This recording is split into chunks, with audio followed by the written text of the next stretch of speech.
Salam jumpa kembali kepada saudara-saudara yang setia mengikuti pelajaran-pelajaran di channel YouTube Milton Pardosi Ministry. Kali ini kita tiba kepada program Word for the World, firman bagi seluruh dunia. Sebelumnya, mari kita sama-sama berdoa. Ya Tuhan Allah Bapa kami dalam kerajaan sorga, kami bersyukur oleh karena saat ini kami boleh kembali bersama-sama dalam channel YouTube Milton Pardosi Ministry dalam program Word for the World.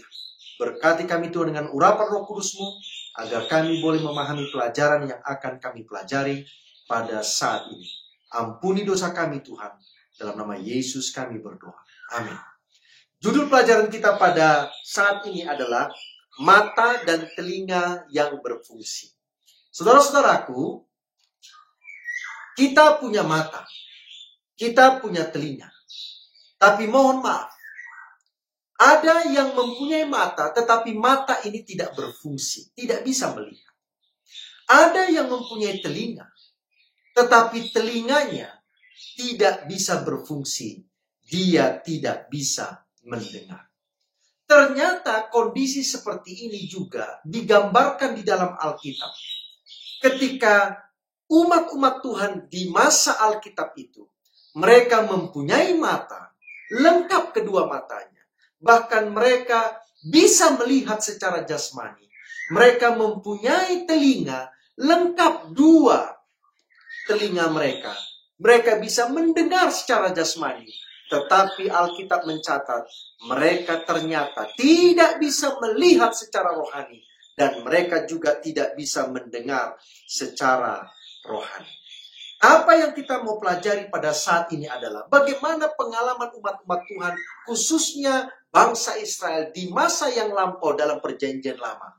Mereka mempunyai mata, tetapi mereka tidak bisa melihat. Mereka mempunyai telinga, tetapi mereka tidak bisa mendengar secara rohani. Ada beberapa keanehan yang saya amati. Yang pertama adalah memiliki mata, tetapi tidak bisa melihat. Yang kedua, memiliki telinga tapi tidak bisa mendengar.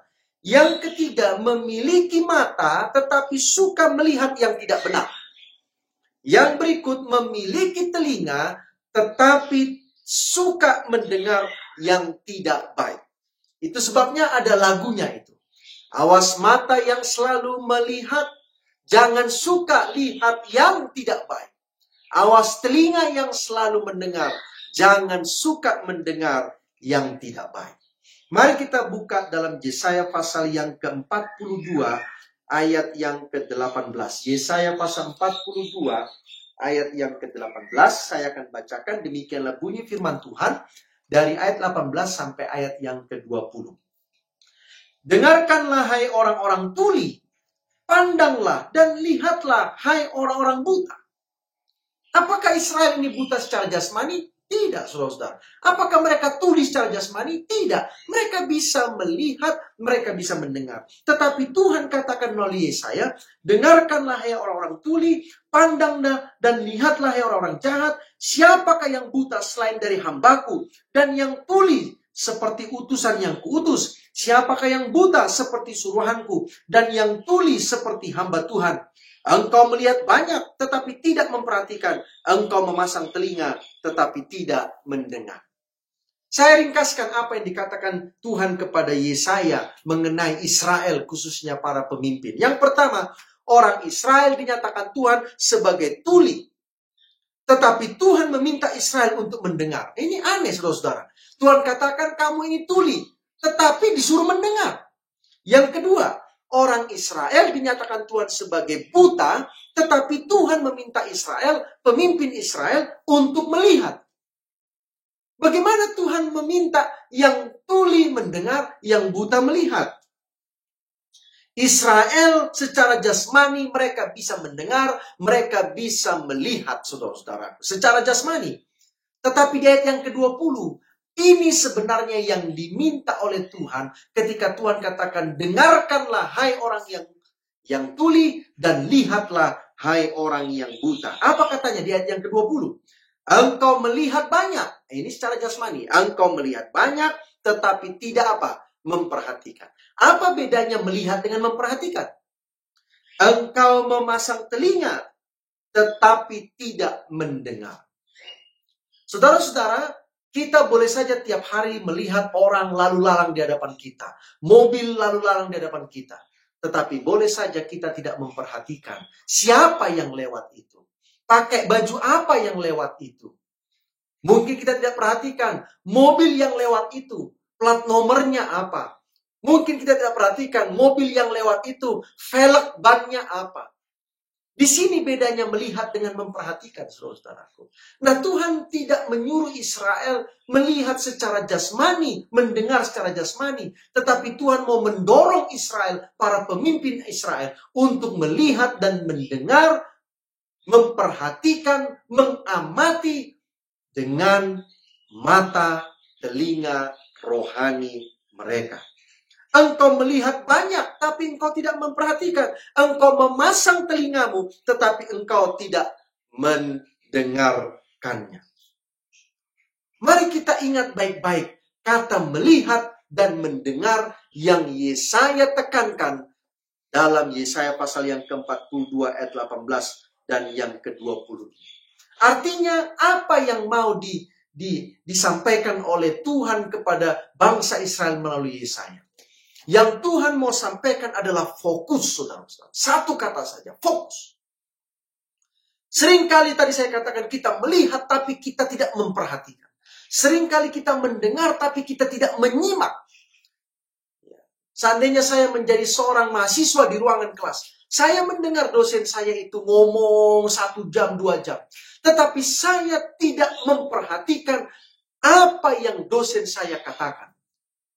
Saya boleh saja melihat dosen saya itu berbicara 1-2 jam di depan ruangan kelas.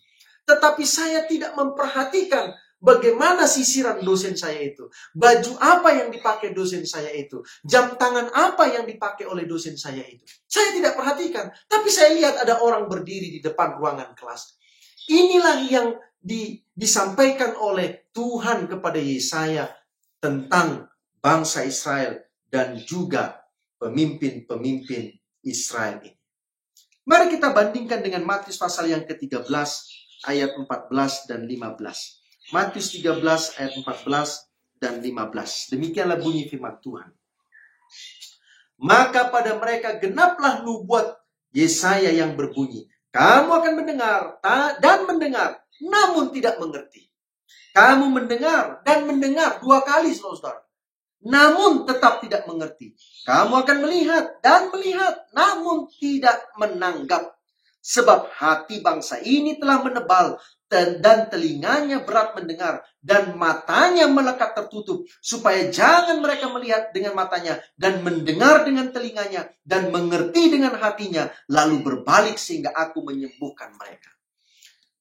Dalam versi Matius, maka Matius mengutip perkataan dari Yesaya. Lalu di sana ada mata, ada telinga, dan ada hati. Apa yang masuk ke dalam hati kita ini? Di dalam hati itulah kita mengetahui mana yang baik dan yang jahat, mana yang benar dan yang salah.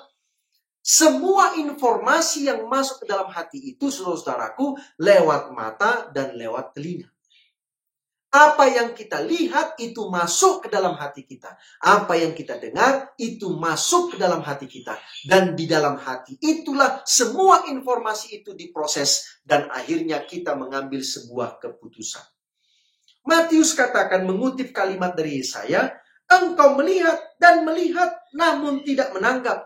Engkau mendengar dan mendengar namun engkau tidak mengerti.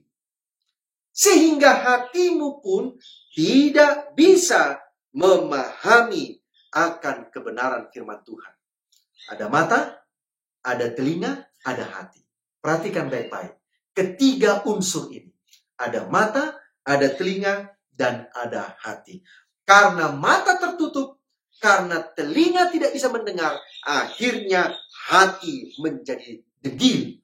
Hati menjadi keras dan tidak mau menerima kebenaran. Mari kita lihat kembali ke Yesaya pasal 42. Apa alasan bangsa ini tuli dan buta? Ayat yang ke-24. Yesaya pasal 42 ayat yang ke-24. Siapakah yang menyerahkan Yakub untuk dirampas dan Israel kepada penjara? Bukankah itu Tuhan? Sebab kepadanya kita telah berdosa, dan orang tidak mau mengikuti jalan yang telah ditunjukkannya, dan kepada pengajarannya orang tidak mau mendengar. Perhatikan baik-baik. Ada dua hal di sini. Kenapa orang Israel itu akhirnya menjadi tuli dan menjadi buta? Dikatakan di sini, sebab kepadanya kita telah berdosa. Orang tidak mau mengikuti jalan yang ditunjukkannya. Berarti di sini mata yang digunakan. Tidak mau mengikuti jalan yang ditunjukkan Tuhan. Mata Israel tidak mau mengikuti jalan yang Tuhan tunjukkan. Yang kedua, dan kepada pengajarannya orang tidak mau mendengar.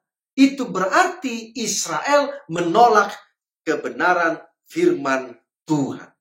Ini yang menyebabkan akhirnya Tuhan katakan, hai dengarkanlah orang yang buta, hai dengarkanlah orang yang tuli, dan hai lihatlah orang yang buta. Bagaimana orang yang tuli disuruh mendengar? Bagaimana orang yang buta disuruh melihat? Tetapi rupanya mereka tidak mau melihat jalan yang ditunjukkan Tuhan, dan mereka tidak mau mendengar petunjuk yang Tuhan sampaikan kepada bangsa Israel. Keanehan manusia itu, saudara-saudara, saya lihat yang pertama seperti ini. Allah menunjukkan jalannya, namun manusia tidak mau memberikan perhatian kepada jalan yang ditunjukkan Tuhan. Kalau kita berjalan di jalanan, ada rambu-rambu lalu lintas. Kalau kita ikuti rambu-rambu lalu lintas itu, maka kita dipastikan akan tiba dengan selamat di tujuan. Tetapi kalau kita mengabaikan rambu-rambu yang ada di sepanjang jalan, maka kemungkinan besar kita akan mengalami kecelakaan dan kita tidak akan bisa tiba dengan selamat di tempat tujuan. Rambu-rambu inilah yang harus diperhatikan oleh setiap pengemudi sementara dia mengendarai kendaraannya di jalan raya. Sementara kita sedang berjalan menuju Kanaan Surgawi, maka kita harus memperhatikan rambu-rambu, saudara-saudara. Rambu-rambu yang sudah dipasang Tuhan untuk kita ikuti. Seorang pilot, kalau dia mau mendarat di malam hari, dia tidak bisa melihat dengan jelas apa yang ada di depannya. Karena gelap, saudara-saudara. Kalaupun pesawat itu ada lampu, itu hanya kecil saja. Pengaruhnya tidak begitu banyak untuk memberikan penerangan kepada pilot untuk bisa mendaratkan pesawat ini di jalur landasan yang sudah ada. Satu-satunya cara bagi pilot untuk mendaratkan pesawatnya di malam hari di jalur landasan yang sudah ada adalah dia mengikuti lampu-lampu yang ada di sepanjang jalur landasan itu. Hanya itu penuntun dia, sehingga dia tahu inilah jalur landasan dan saya harus terus mengikuti jalur landasan ini, lampu-lampu yang ada, sehingga saya bisa selamat mendaratkan pesawat ini. Allah sudah tunjukkan jalan yang benar, bahkan jalan itu terang sekali, tetapi manusia masih senang berjalan di jalan yang gelap adanya. Manusia menutup telinga terhadap firman Allah dan lebih senang mendengar suara yang lain dan memperhatikan sesuatu yang bukan datang dari Tuhan. Bagaimana caranya memfungsikan mata dan telinga? Secara jasmani mudah saja. Cuci mata kita supaya segar, supaya bersih. Kasih salep di mata kita kalau seandainya mata jasmani kita ini sakit, kasih salep mata. Pakai kacamata kalau seandainya kita sudah tidak bisa melihat lagi, baik jarak pendek ataupun jarak jauh. Bersihkan telinga kita ini. Ya. Gunakan itu cotton bud untuk membersihkan kotoran yang ada di dalam telinga. Ini secara jasmani, saudara-saudara, untuk memfungsikan kembali mata kita agar dapat berfungsi dengan baik. Ayat yang ke-25. Secara rohani, bagaimana caranya agar mata dan telinga kita dapat berfungsi dengan baik, mengikuti petunjuk yang Tuhan sudah berikan, dan mendengarkan pekabaran yang Tuhan berikan. Ayat yang ke-25. Maka ia telah menumpahkan kepadanya kepanasan amarahnya. Tuhan menumpahkan kepada Israel kepanasan amarahnya dan peperangan yang hebat yang menghanguskan Israel dari sekeliling. Tetapi ia tidak menginsafinya. Jadi Tuhan menghukum Israel karena mata mereka buta, telinga mereka itu tuli. Tetapi Israel justru tidak menjadi insaf. Dan yang membakar dia, tetapi ia tidak memperhatikannya. Rahasia pertama untuk kita boleh memfungsikan mata rohani kita, telinga rohani kita ini adalah insaf dari kehidupan yang lama. Bertobat dari kehidupan yang lama. Berbalik kepada Allah. Ini caranya saudara-saudaraku. Agar kita boleh memfungsikan kembali mata dan telinga kita. Cara yang kedua adalah dalam Mazmur pasal 107 ayat yang ke-43. Mazmur pasal 107 ayat yang ke-43. Demikianlah bunyi firman Tuhan. Siapa yang mempunyai hikmat, biarlah ia berpegang pada semuanya ini dan memperhatikan segala kemurahan Tuhan. Siapa yang mau memfungsikan mata dan telinganya, maka dia harus berpegang kepada kebenaran firman Tuhan. Itu sebabnya tadi Yesaya katakan, dengarlah, lihatlah petunjuk yang Tuhan sudah berikan. Dengarlah perkataan firman Tuhan. Semua petunjuk perkataan firman Tuhan itu di sini, saudara-saudara. Dengan kata lain, setelah kita insaf dari kehidupan lama kita, setelah kita insaf dari kejahatan dosa-dosa kita, lalu berbalik kepada Tuhan, maka sekarang kita akan berpegang kepada firman Tuhan ini. Kita akan membaca, mendengar, melihat petunjuk kebenaran firman yang Dia telah sampaikan kepada kita. Yang ketiga, Mazmur 107 ayat yang ke-43 juga katakan, belajarlah untuk menuruti apa yang Tuhan sampaikan pada firman-Nya. Tidak cukup hanya berpegang kepada hikmat sorga ini, tetapi saudara dan saya harus belajar, terus belajar, dan belajar untuk menurutinya. Kalaupun kita gagal, terus belajar. Jangan takut. Kalaupun kita gagal, terus belajar. Karena orang yang gagal tanpa bangkit dan belajar, maka dia akan terus dalam kegagalan. Tetapi orang yang belajar, gagal, bangun, belajar, gagal, bangun, maka dia akan mendapatkan keberhasilan. Saya masih ingat ketika saya belajar naik sepeda, saudara. Tidak ada orang yang tiba-tiba pandai naik sepeda. Awalnya selalu ketika seorang anak belajar naik sepeda, maka sepeda itu paling tidak 4 rodanya. 2 roda utama dan 2 roda di samping kiri dan di samping kanan, ban yang di belakang, roda tambahan untuk membantu seorang anak itu belajar naik sepeda. Untuk beberapa waktu setelah anak ini pandai mengayuh sepedanya, maka boleh saja sang ayah akan melepas salah satu roda tambahan yang ada di sepeda itu. Setelah anak ini mulai belajar keseimbangan, walaupun masih dibantu oleh salah satu roda tambahan itu, maka kemudian sang ayah akan melepaskan roda tambahan itu. Tetapi sang ayah akan memegang bagian belakang dari sepeda itu, sementara sang anak menggayuh.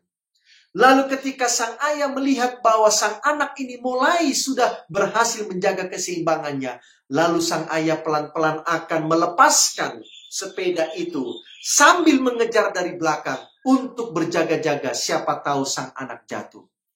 Tetapi dalam pengalaman, akhirnya sang anak terjatuh, saudara. Saya mau tanya, ketika sang anak itu terjatuh, apakah dia menjadi jerah? Apakah dia menjadi kapok? Apakah dia akhirnya memutuskan untuk tidak mau lagi belajar naik sepeda? Kalau anak itu memutuskan demikian, maka sampai dia dewasa, dia tidak akan pernah bisa naik sepeda. Tetapi ketika anak itu memutuskan untuk dia kembali naik di sepedanya. Walaupun mungkin ada yang lecet-lecet di tangan atau di kakinya.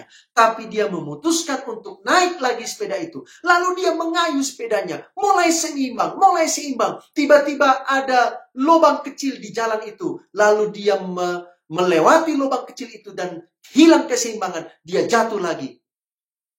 Tapi dia tetap memutuskan dia akan naik sepeda lagi. Dan akhirnya anak itu akan berhasil. Dan dia bisa naik sepeda dengan baik. Bahkan bisa naik sepeda di jalan raya. Walaupun banyak kendaraan, tapi dia berhasil. Begitulah hidup kita ini, saudara. Ketika kita insaf dari dosa, berbalik dari hidup lama, datang kepada Allah, lalu berpegang kepada firman Tuhan ini, lalu belajar untuk menurutinya. Meskipun gagal, bangun, belajar menurutinya. Dan akhirnya kita akan berhasil. Dalam Kisah pasal yang ke-7 ayat yang ke-51. Kisah pasal yang ke-7 ayat yang ke-51. Firman Tuhan berbunyi sebagai berikut. Kisah 7 ayat 51.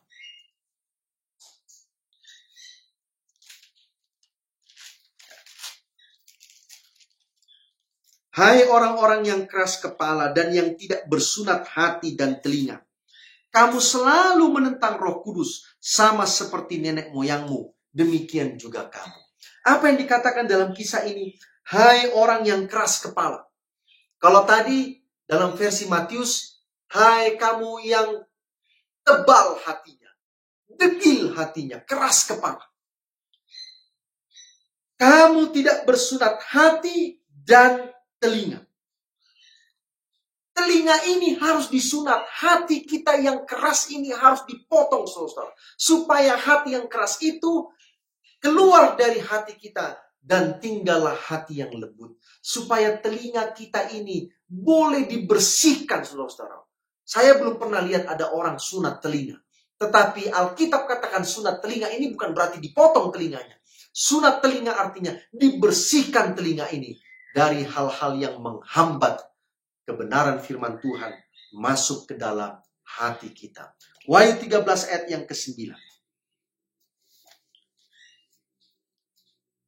Wahyu pasal yang ke-13 ayat yang ke-9.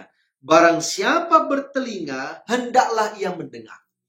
Bahkan di dalam pekabaran 7 jemaat kepada buku Wahyu, kalimat yang sama ini diulang-ulangi. Sebagai contoh saya akan bacakan. Di Wahyu pasal yang ketiga ayat 22. Siapa bertelinga, hendaklah ia mendengarkan apa yang dikatakan Roh kepada jemaat-jemaat. Kepada jemaat di Philadelphia, Wahyu pasal 3:13. Siapa bertelinga, hendaklah ia mendengarkan apa yang dikatakan Roh kepada jemaat.